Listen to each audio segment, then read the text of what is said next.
का दोस्तों, मैं अभी चौधरी, हिंदुस्तान समाचार से। दोस्तों, आज हम बात करते हैं उत्तर प्रदेश की राजनीति को लेकर।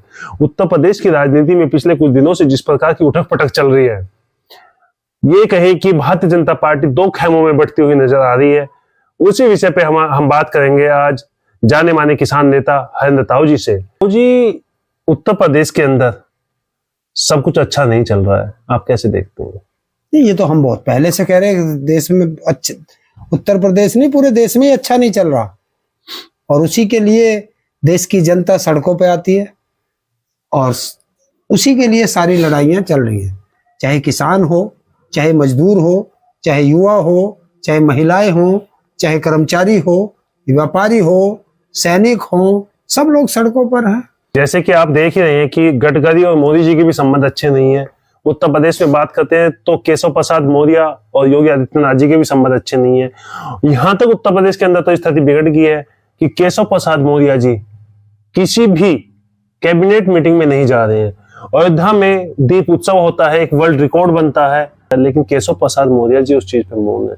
तो ये राजनीति उत्तर प्रदेश की अब किस दिशा में जाते हुए देखना चाहिए? देखिए, राजनीति क्या है कि जिस जैसे गुजरात लॉबी है, और गुजरात लॉबी में भी अमित शाह और मोदी हैं, और मोदी ने अपने जब से मुख्यमंत्री में था ये गुजरात में, तो वहां जो भी, चाहे वो विपक्ष का नेता हो या पार्टी का कोई बड़ा नेता हो जो उभरता हुआ था, उन सबको अपने रास्ते से साफ कर दिया था।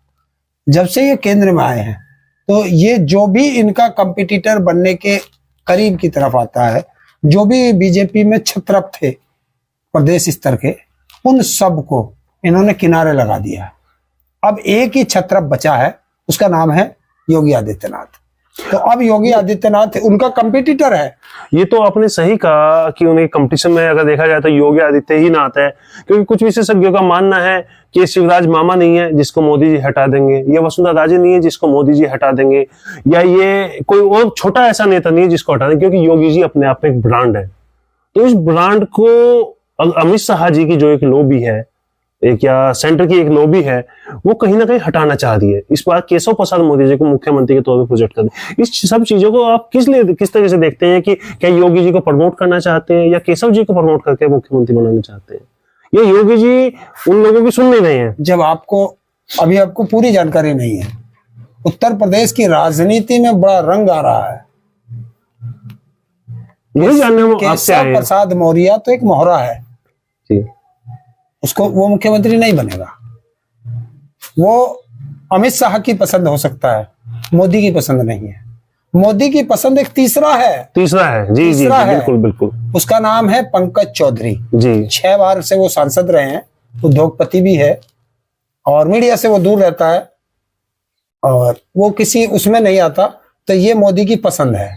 नहीं, और वो कुर्मी है, सबसे बड़ी बात है वो कुर्मी है। जिस तरीके से नीतीश ने ओबीसी का गेम, या ये कहें कि एक खेला है और ओबीसी को एक आरक्षण देके, तो ये क्या उसका ऑप्शन ढूंढ रहे हैं? नहीं, नीतीश कुमार को इंडिया अलायंस जो है ये फूलपुर से चुनाव लड़ाना चाहते हैं, क्योंकि ये बेल्ट जो है फूलपुर साइड की और गोरखपुर तक और महाराजगंज तक, ये सारी जो है इसमें कुर्मी बहुत ज्यादा है। पश्चिम की तरफ तो बहुत कम होंगे, उधर बहुत ज्यादा है, बहुतायत संख्या में है। तो वो कुर्मी की काट, ताकि नीतीश कुमार खेला ना कर दे, इसलिए मोदी जी उसको ला रहे हो, क्योंकि वो सेंटर में। तो क्या योगी जी की बलि दी जाएगी? ऐसे जन कितने योगी आए, कितने आए, बलि तो इसमें बलि नहीं है। देखिए, एक चीज तो आप भी जानते हैं कि योगी एक छोटा नाम नहीं, योगी एक ब्रांड है। अरे एक शब्द नहीं बोल सकते योगी जी, देखना जिस दिन हटेंगे ऐसे जाएंगे। तो क्या 3 दिसंबर का आप इंतजार करो, 3 दिसंबर को जो रिजल्ट आएंगे 5 राज्यों के, और अगर इसमें बीजेपी हारती है तो योगी जी जाएंगे, और अगर इसमें बीजेपी जीतती है तो योगी जी जाएंगे। योगी जी का जाना तय है, और योगी जी को गोरखपुर से सांसदी का चुनाव लड़ाया जाएगा। आप क्या देखते हैं कि उत्तर प्रदेश के अंदर योगी आदित्यनाथ जी को ये हटाते हैं तो क्या सीट जीत पाएंगे? यही कल्याण सिंह मुख्यमंत्री थे, आपने उनको देखा था, हैं? क्या हुआ उनका? ये नहीं है, पार्टी बड़ी होती है, आदमी बड़ा नहीं होता, ये ध्यान रखना। नहीं, पार्टी तो कहीं ना कहीं भारतीय जनता पार्टी के लोगों में भी अंदर खाने ये रोष है कि पार्टी तो कहीं ना कहीं दो लोगों के बीच में सिमट के रह गई, अमित शाह जी और मोदी जी। देखिए, अब इसमें खलबली तो मचेगी, ये तो कन्फर्म है, तोड़फोड़ मचेगी। अशोक वानखेड़ा जी, अब देखिए, आप उसको ले लीजिए, योगी आदित्यनाथ जी को, वो आरएसएस लॉबी के नहीं है, वो उनकी आरएसएस सोच नहीं है। वो ये नेता यही तो बोल रहा था कि इस बार आरएसएस के लोग हटेंगे और भाजपा के लोग आएंगे, कि योगी आदित्यनाथ को शायद वो प्रमोट कर रहे थे अपने शब्दों में। देखिए, शायद एक चीज है, योगी को तुम इधर तो देख सकते हो, कुछ क्षेत्र में योगी नहीं है, योगी को नहीं है, पूरा भारत के नहीं है, और सीटों की अगर कमी पड़ेगी तो कोई राजनीतिक पार्टी योगी के नाम पर सपोर्ट नहीं कर सकती।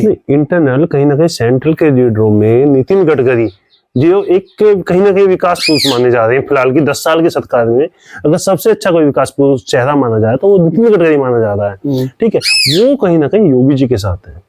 देखिए, साथ रहने से कुछ नहीं होगा, साथ रहने से नहीं होता।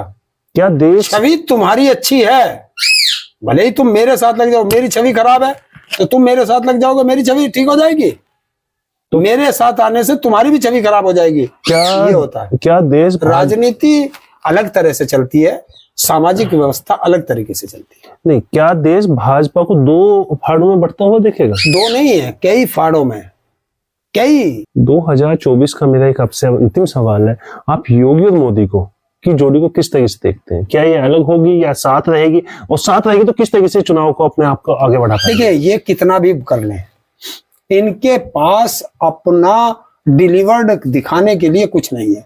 इनके पास सिर्फ एक ही है कि आप हिंदू मुस्लिम कर लो, जाति धर्म कर लो, इनके पास और कोई नहीं है। काम पे ये बात नहीं कर सकते, और जनता इनसे, जो युवा है वो रोजगार की बात कर रहा है, किसान अपने एमएसपी की बात कर रहा है, महिला अपने सम्मान की बात कर रही है, कर्मचारी अपनी ओपीएस पुरानी पेंशन की बात कर रहा है, व्यापारी अपने छोटे व्यापार जो उद्योग धंधे बंद हो चुके हैं उनके लिए लड़ रहा है। तो कहां से ये जीत पाएंगे? ये नहीं जीत पाएंगे। इस बार मोदी जी का जाना तय है, और जब अहंकार में राजा आ जाता है तो उसकी भाषा बदल जाती है, और ये वह भाषा मोदी की बदल चुकी है, अहंकारी की भाषा। 2019 से बाद में जो दूसरा कार्यकाल मोदी जी का आया, पहले कार्यकाल में इतना सवाल नहीं उठे, लोग थोड़े बिजी भी रहे, फिर उसके बाद कोरोना काल आया, 2 साल वैसे भी निकल गए। लेकिन 2021 से बाद में एक चर्चा बहुत ज्यादा गर्म है कि सभी जो संवैधानिक संस्थाएं हैं, वो चुनाव आयोग हो, सीबीआई हो, ईडी हो या अन्य कोई संस्था है, उनका दुरुपयोग माना जा रहा है। एक पक्षधर कहता है कि ये अपना कार्य कर रहे हैं, विपक्ष कहता है कि ये उपयोग कर रहे हैं, दुरुपयोग कर रहे हैं। तो इन सब में देश कब तक उलझा रहेगा? देखिए, जब तक कठोर कार्रवाई नहीं होगी तब तक देश उलझा रहेगा। जब तक जनता खड़ी नहीं होगी तब तक देश उलझा रहेगा, और जब तक न्यायपालिका अपना काम नहीं करेगी तब तक उलझा रहेगा। क्योंकि न्यायपालिका पर भी सवाल उठ गए, वो भी संदेह के घेरे में है, दबाव है उसके ऊपर। और कुछ न्यायपालिका में ऐसे ऐसे भी जज आए हैं जो यहाँ से रिटायर होकर सीधे राज्यसभा चले गए, कोई राज्यपाल बन गया, कोई किसी संस्था का अध्यक्ष बन गया। तो ये जब तक ये इस तरीके के चलेंगे तब तक देश में हमें नहीं लगता सुधार की तरफ जाए। ताऊ जी, इस राउंड में हम आपसे 5 सवाल पूछेंगे, उसमें आप जवाब दीजिएगा। आप हाथरस चुनना चाहेंगे या निर्भया चुनना चाहेंगे? ना मैं हाथरस चुनना चाहूं, ना मैं निर्भया चुनना चाहूं, ना मैं अंकिता भंडारी चुनना चाहूं, ना मैं राजस्थान चुनना चाहूं, ना मैं मध्य प्रदेश चुनना चाहूं, ना मैं उन्नाव चुनना चाहूं। तो फिर किसको मैं चुनेंगे? तो ऐसा चुनना चाहूं कि जैसा मेरे देश में बेटियां हमारे घर में रहती हैं, ऐसी और की बेटियां भी रहें। तो ताऊ जी, आप हेमराज का गर्दन कटा हुआ शीश चुनना चाहेंगे या पुलवामा चाहेंगे? ना मैं पुलवामा चाहता, ना मैं हेमराज चाहता। मैं चाहता हूं कि मेरे बेटे सरहद पे खड़े हैं, सम्मान वापस घर आए, और उनके घर ये 50,000 के 50 लाख के चेक दिखाते हुए, और उनकी माँ या बेटी बहू बिलखते हुए ना मिले, और ये ड्रामेबाज ये अपना फोटो सेशन ना करते हैं।